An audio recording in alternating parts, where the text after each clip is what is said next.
Donc, bazan le au président, ata baye bangonyo surtout même Kabila le, so ka dika zalata, donc on a bitinda ya président, qui a son belata mai, a on se le côté. Pour président Ebisaki biso jamais qu'on soit vieille outre à Tchango vers nouveau. Il faut avoir nouveau outre pour vers nouveau pombo weke malam. L'homme doit être placé au centre Yamakamunyonso pour le développement d'un pays. Ce qui va salir malamu et qu'on a le kumu na bango. Quand ce qui va salir mabe, bakokuta na biso na nzela na bango. Etienne Tshisekedi aebisaka yo ozali vagabond politique. Orotikalaka jamais kozala stable dans ta vie politique. C'est ça ce qui est aujourd'hui à rattraper Bahati.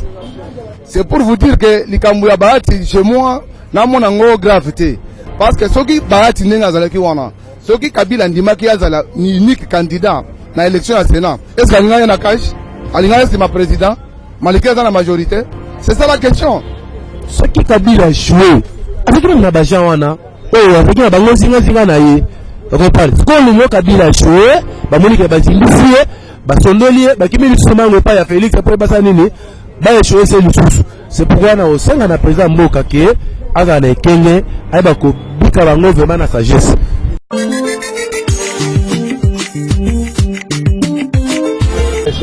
Mbote papa. Mbote papa na biso. Et donc toyé la base awa, yebeke bolo baka bien.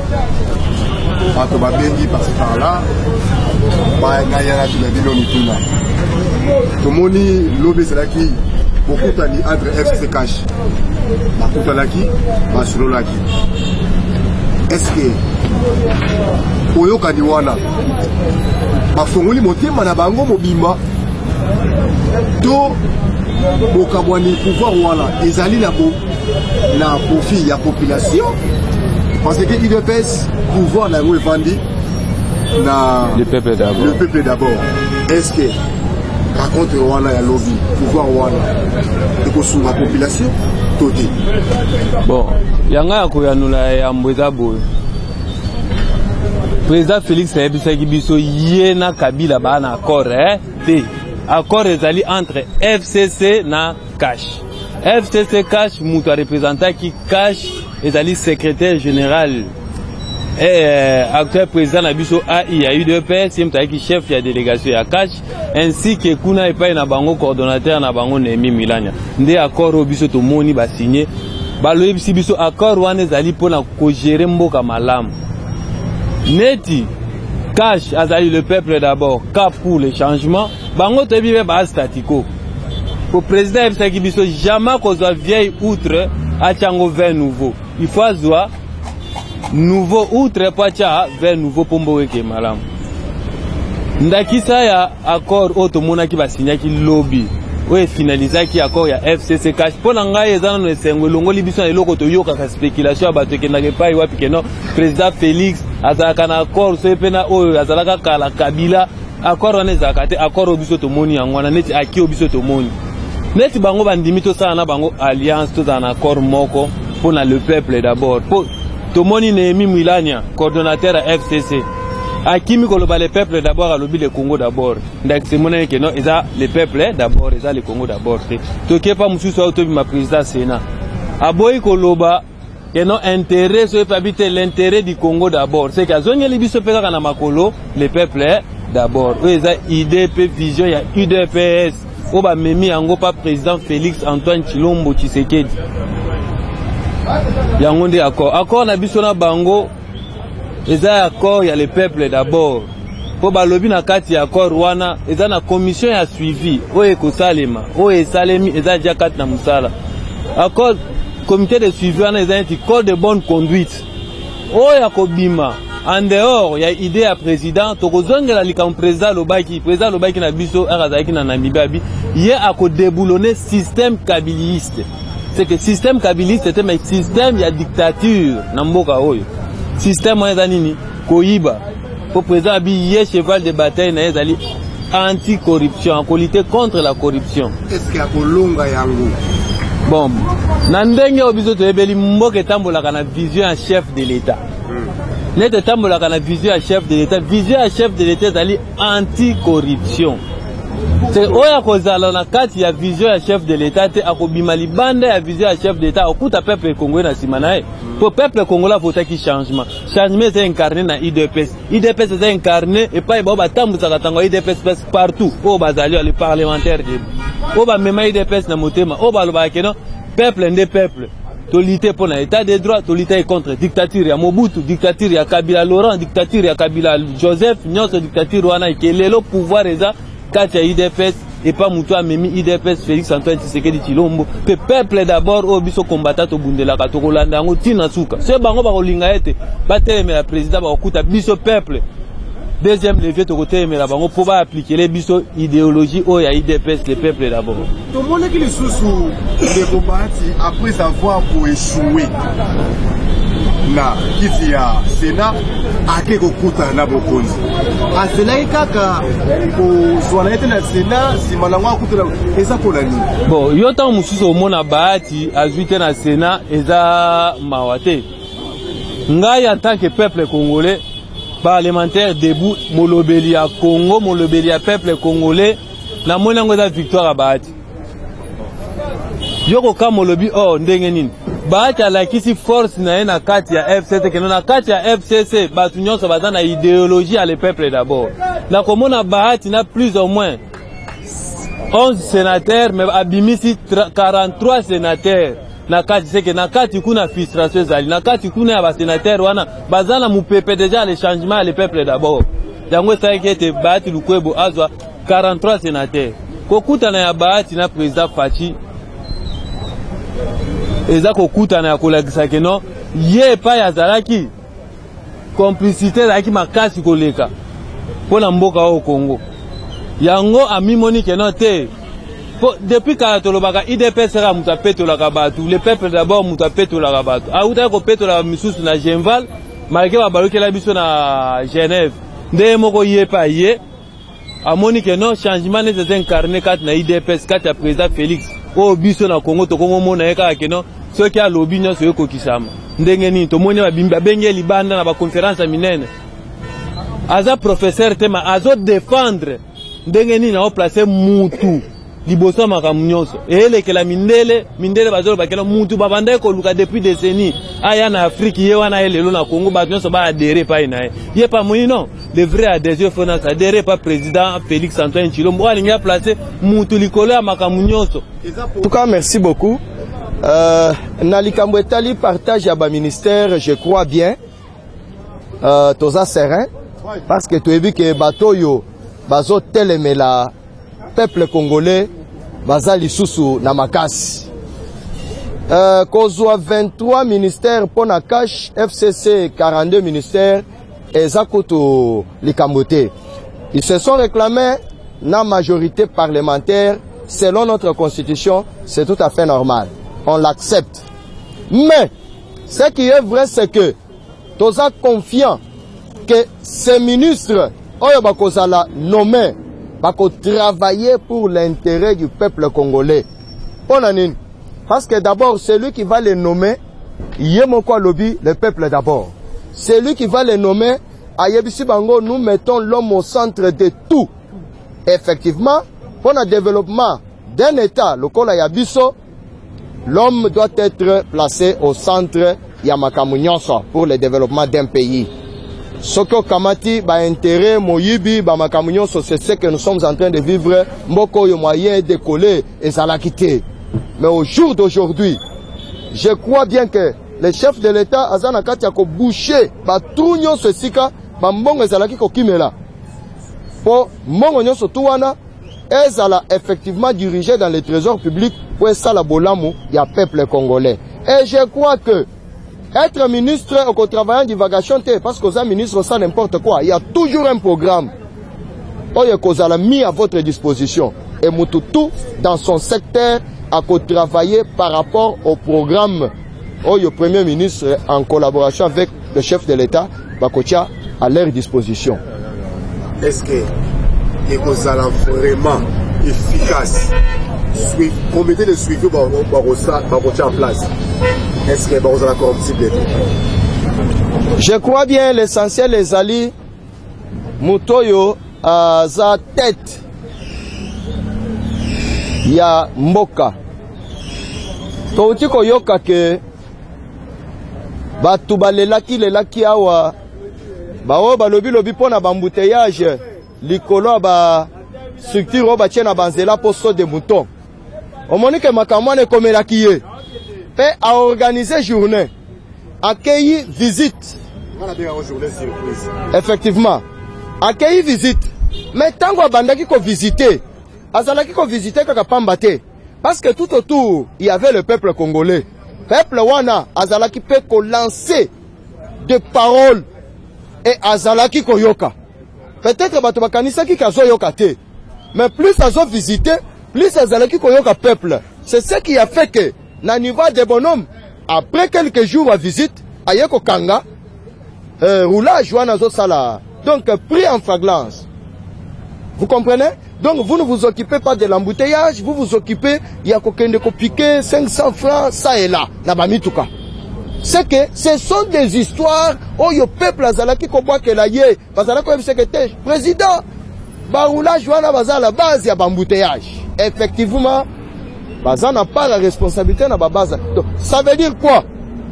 Nous avons au moins la chance, ya kozwa un chef de l'État oyazo yoka pe simakoyoka akotinda kwa lali pongite simakoyoka akokita ye moko pona à s'imprégner de la situation et puis azwa des actes alors bien moko que il va corriger par les actes et lui-même sera le premier modèle. Yoka ki naba journaux na maloba ya batu que le 5 ministères clés au président Kosimba FCC Moutou Kabalaye ko bloqué est-ce que va libérer yango ndenge na otaki koloba toujours tozo sala confiance na batelemeli na biso parce que bayebi effectivement pour ça il y a peuple congolais lelo soki otuni mutu nyonso tu mutuna wana je crois à kopesa yo réponse claire parce que le FCC basali autant d'années au pouvoir totikali komona bango bazwa ba poste wana bapesa na mutu te même tango bazalaki na alliance na Palu Mbuta Kizenga asali quelques années à la tête ya primature atiki baye kozwa muzito totikala komona te Kabila pesa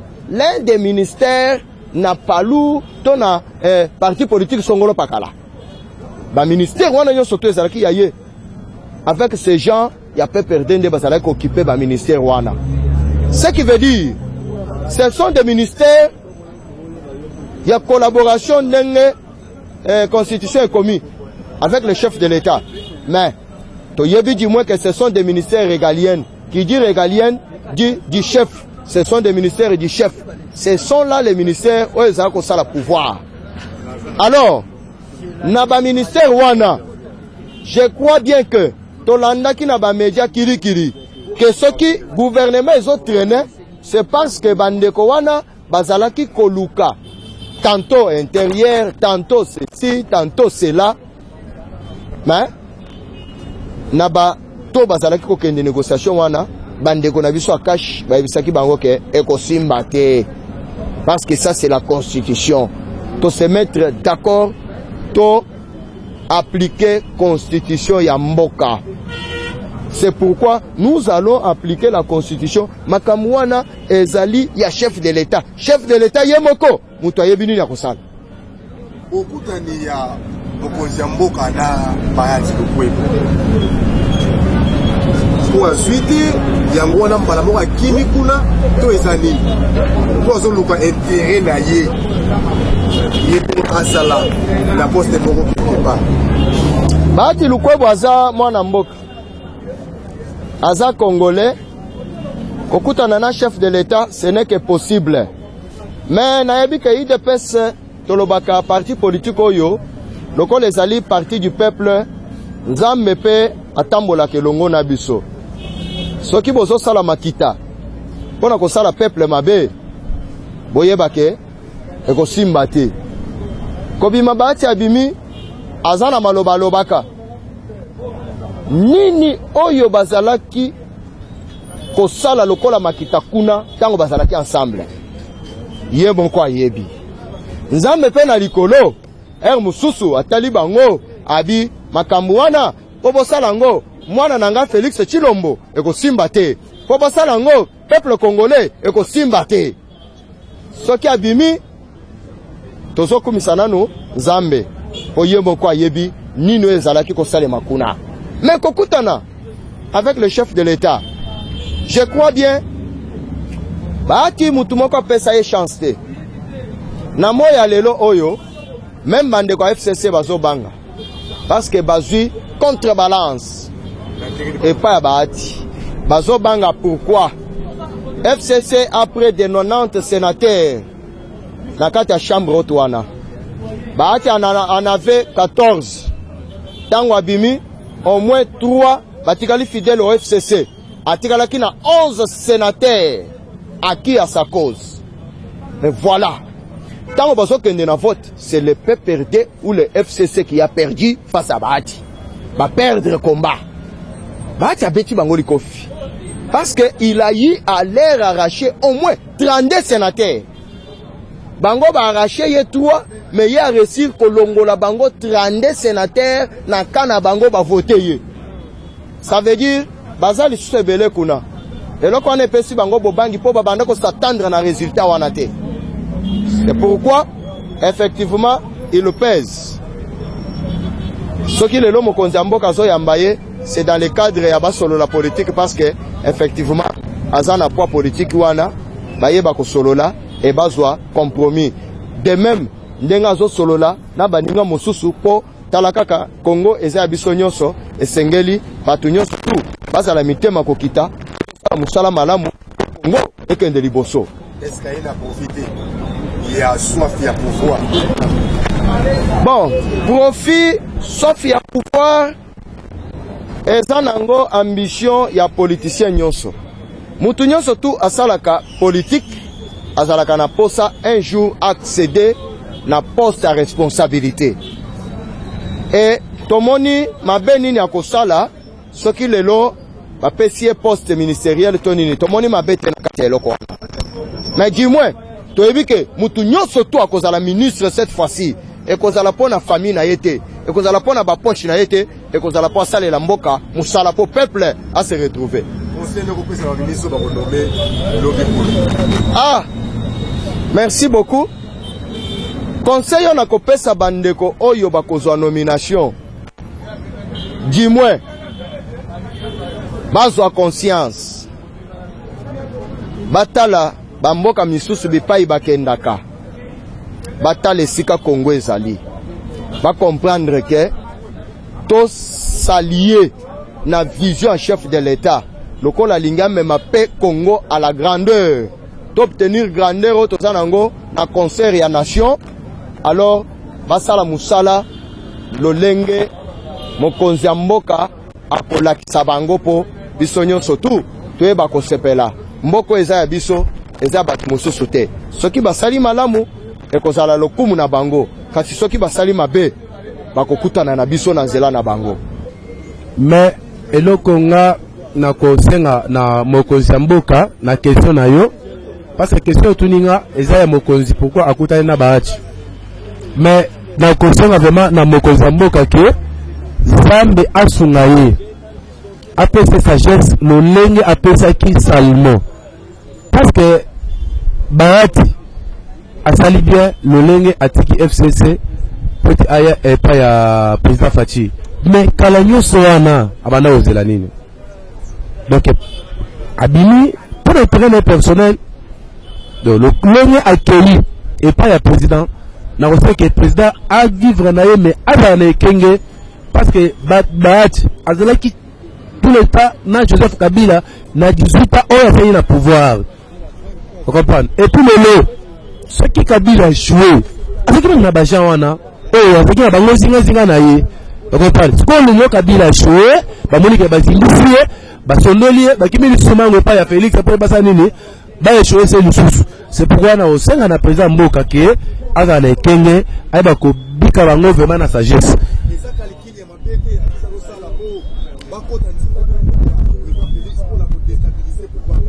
Oui, ndeko yango na biso ke mokonzi ya mboka asenga sagesse pe intelligence epai na Nzambe mpona tupele eza nozoya wana parce que bango nyonso wana bazalaki zingazinga na Kabila lelo Kabila eshue sikoyo baye lisusu epai na ye sipona kosala na mokonzi ya mboka ke azala vraiment na sagesse mpe asenga bwani epai na Nzambe mpe mpe asunga ye mpo na bato wana parce que baza bambuma moko ya mabe bambuma ya mabe. Ministère Oizoya, conseil nini okupesa tanke Congolais. Ba ministre ba kondomé quelques jours après. Oui, là vraiment na conseil na mokonzi moko metenga. Pongana sepela na ministère Oizoya oyo pour na gouvernement. Faut comment na publier en Afrique. Parce que ba tout na ba tebeli mboko oyo la jeune basé de mboko oyo bazana na mpa kosala mboko oyo pona na basalite. Il faut battre que mboko yo et ça la makaka kama mpona kaka meme batu moko wana ta ça il pona bongo to foto na pe bilongi pe asika pa batu pa asika to na pe mele pe asika le lengo pe ta mo ko zasika pona na fata na gouvernement mpasi mo pe to pona posa pe na bato pa ko sana bango bata pe batu asika pe na basali pe pe to mo na pe le lengo pe bango me mboka na changement pe asika ba ona sigo to ya kalamboko ba ona sigo o mako senga bango ke bakote na vision ya mokonzi ya mboka le peuple d'abord babosana te eleka liboso oyo papa Etienne ayebisaki biso ezalaki le peuple d'abord bawona mabungu na bango te bawona d'abord intérêt ya bafamille na bango te lelo ozwi poste ozali na masa na yo oyo kemba na yo ale otye na poste wana ozalaki na ndeko na moko na mboka no toza na pesa ozwi poste tandre na beli na mboka sanga pe moto omoni kaza pe na mindeleji ya mosala pe aza na susi ya mboka epepeke ete ndeko tokabade te d'abord kozwa moto aza na bolingo ya mboka pe moto aza na susi ya peuple congolais. Jusqu'à présent bato wana na bawani misala te il faut babanda misala à partir ya misala na bango nde tokojuge bango toyebake baza kote ya peuple ou bien baza kote ya bato na bango baza kote ya Kabila. Pour le moment, moi, je suis jugement, il non, il faut babanda misala. À partir de misala, bon, il va comme ça là, on juger bango, to yeba non, c'est au moins ça. Bon, les gars, ministère, biso to tongisa na les gars na makasi. Tous les jours, tout ça, banalise, ya magamwana tout ça. Mais aussi longtemps que ebimi na nouté. Vous voyez, c'est difficile à connaître le point de vue. Vous voyez, il faut ebima. Tant que ebima nde to koyeba. Qu'est-ce qui s'est passé au juste là-bas? C'est au moins ça. Beaucoup d'années chef de l'État. Bon, ça m'engage que moi, par rapport à Bahati. Je crois, je crois, 2 ans, oui, l'année passée. Tout le monde a Moïse Katumbi, Pierre Numbi, Batoana Nyon, Balunga, pas père. Et notre zone est en opposition, de combattre Kabila, boy. Bango, Basagina Kabila, Bayagina Kabila, Bayibambongo, Babomimboka, Oyo, Bangotuna Kabila. À un moment donné, tant bamoni que calcul au bango bazanga on a Kabila simbité, baye ko flatter père. Na suka lelo, yo moko journaliste oyebi, Katumbi azawa pi Pierre Numbi azawa pi. C'est pour vous dire que likambu ya Bahati chez moi, na mona ngo gravité. Parce que soki Bahati nenga zalaki wana, soki Kabila ndimaki azala ni unique candidat na élection à Sénat. Est-ce que alinga na cash? Alinga c'est ma président, Maliki a la majorité. C'est ça la question. Donc, makamususu tozo kama mususu po boybo non, faut qu'on tala. Au moins moi na soka la kindoki. Donc il faut être donc Zambie moko délivrer que yo muntu mukili wono sala usabiza donc ils inutile, ils difficile. Donc Bahati ndenga zana pona ngai ndenga ye ono na ye pona boybo. Eza ba aventure parce que perdre magambo oyo ya bandoko luka yango endingwa. Même président ndenga zana. Bango mazo saka na président bazo na président takamwana muke. Ayebi baje wana bien. Ayebi ti na dernière minute ndenge bakatama mama Genève ayebi ke batwana baza batumoko politique na bango eza politique ya ba poche na bango ya ba famille na bango baza na poste ya peuple te ces gens là baza na poste ya peuple te donc makambo Bahati ngana zo mona ngo eza distraction pona nga eza carte ya FCD que non bato wala ba ya mbele ya président de la République pour ba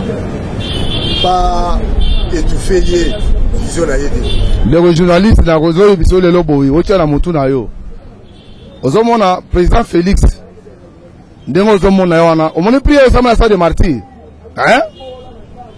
na stade de martyr bato ba force ndenge na ndenge bazalaki wana mopepe ya mboka mobimba ezalaki wana prier o esalama wana oyo esami na stade de martyr mon cher bakosala yo te bato wana ata ndenge bazokende pembeni ya mokonzi ya mboka bakosala ye eloko ata moko te oh non na tokokende o poison o bien au coup d'état bobo donc ekozala nul et sans effet. Vous allez comprendre, ekozala nul et sans effet. Et en plus il faut boyeba bien que le président azana soutien ya pays nini. Vous allez comprendre. En Afrique, le président Félix Sakoza est le premier président africain le mieux sécurisé pour le moment. Mais Batouazo Monangote, pour les gens qui vont pas masse, bazo beta masolo, ote bakosala boy inutile, nenga baye wana. En plus, il faut voir bien que le président a bête diplomatie à haut niveau. Au moment où ça il faut ça là, président Sassaliang. À tambo na ba pays tout, a bête diplomatie, ya mababa, donc magambutu eza ko vendre. Ba ministre wana ba koya kaka, pour les gens vendre na bureau na ye moi signature kaka. Donc bazana le hosa président ata baye bangonyo surtout même kabile lelo soka bikaza lata donc mwana bitinda ya président ka so mbela ta mai akosela yelo côté oyebi ke tango président zaki investi obe minaku ayaka okutana na président obe minaku mutu aliboso ya FCC ayaka okutana na président mais tosuka wapi il était parmi les négociateurs azaki parmi les négociateurs blocage ya la été wana et concerné ngai Bahati je l'ai vu dans la scène politique des années na ozonge na maloba ya pauvre Etienne Tshisekedi ayebi sakae yo ozali vagabond politique okotikala jamais ozala stable dans ta vie politique. C'est ça ce qui est aujourd'hui à rattraper Bahati ndenge ndeko ucholoba soki Bahati bandimaki ye akoma président ya Sénat alingaki ya kokutana na chef de l'État.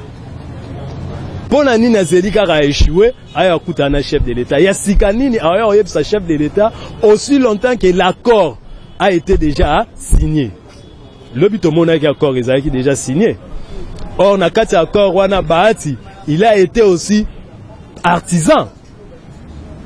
Na kati accord wana, mais maintenant qu'est-ce qui va venir nous donner de nouveau auprès du président de la République? C'est une politique pour moi, j'ai dit, il y a Autriche, tango Mobutu, il y a nini. Ou soit tu es dans l'autre camp, ou soit tu ne l'es pas dans l'autre camp. Il faut être correct et stable dans la vie. Sinon, tu es un politicien morobo et jour. Il est un professeur. Mais quel exemple a opé sa bande?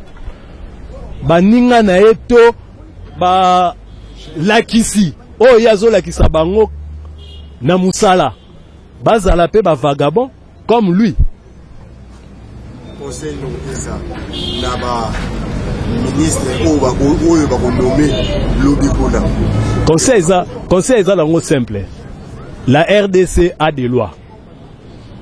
Que la loi, la constitution soit appliquée. Dans la constitution, loi des finances et anakati. Que le ministre des Finances a appliqué loi des finances et anakati à la constitution. Le ministre de l'enseignement a appliqué loi et enseignement, et si prérogative d'enseignement. Chaque ministre, sur la constitution, chaque constitution c'est balaye maramunio surtout que ministre nio surtout a appliqué ou ils en a la constitution. Or la constitution est allée émanation de la population.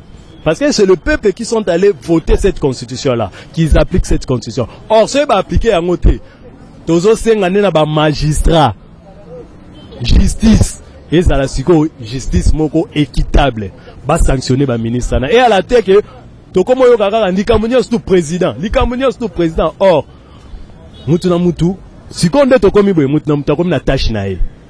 Mutu na mutu siko asala oya ye esengeli asala. Nakolobake président de la République Yemoko na Sénégal na yoki a lobby. C'est pour la première fois coalition et Salema va diriger ensemble. Na bato bazalaki à opposition, na bato bazalaki na majorité. Ngonyonso va diriger ensemble. C'est pour la première fois dans l'histoire ya Congo et Salema. Donc président Pabeta qui s'est à lobby. Soki nandimi yango po Salema bongo. Et ça que bango bakoya to diriger na bango ensemble na idéologie au président Zanango ou ya le peuple d'abord. Cela veut dire batu nyonso o bazo ya wana au président ko diriger na bango. Bango nyonso na gouvernement mutu nyonso ko ako tambusa ministère na ye selon idéologie ya président de la République. Cahier de charge ya président eza déjà. Bango nyonso bakolanda idéologie ya président. Kaka ndenge ndenge wa ucho lobawa ke soki mutu a travaillé malamu te donc constitution eza wana ba magistrat baza wana justice ya mboka esimba ye esala musala nango c'est ça. Bokutani ya président na baasi bikwetu ezali ya kwa eza baasi zolanda kaka miel to eza ndeleli. Bon, je pense que na ba analyste kosala kaka mikolo nyonso nalobaka toujours baati aza opportuniste, donc azoluka kaka ba opportunité po ye azalaka na pouvoir, azalaka na place moko boye azolia onga nazomonela baati yango wana. C'est pour cela. Je dis le baati bimaka président Sénat na cadre ya FCC ou soit FCC bandi magaye que aza le président Sénat ngaya ko luka président te. C'est ça parce que a raté ou ezala ki pour ça na ye na kati ya FCC, c'est pour cela ye ko rejoindre président.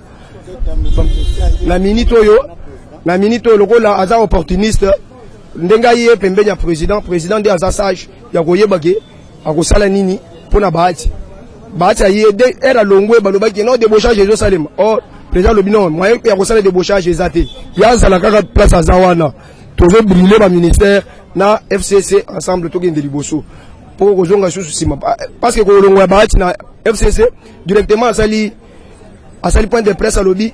Non, il faut président nommer informateur pour na kosala boye za ba jeune bango bazala kati ya kosala za ba jeune bango bazolinga badindisa président aussi longtemps toza sous na temps wana te temps wana iseleki toza déjà na temps ya kobongisa mboka, toza sous na temps ya kotondisa mabumu ya ba homme politique bango bazala bien mais petit peuple to nyoko malaka te. Non, wana za distraction toza na kati ya makambo wana lisusu te. Merci.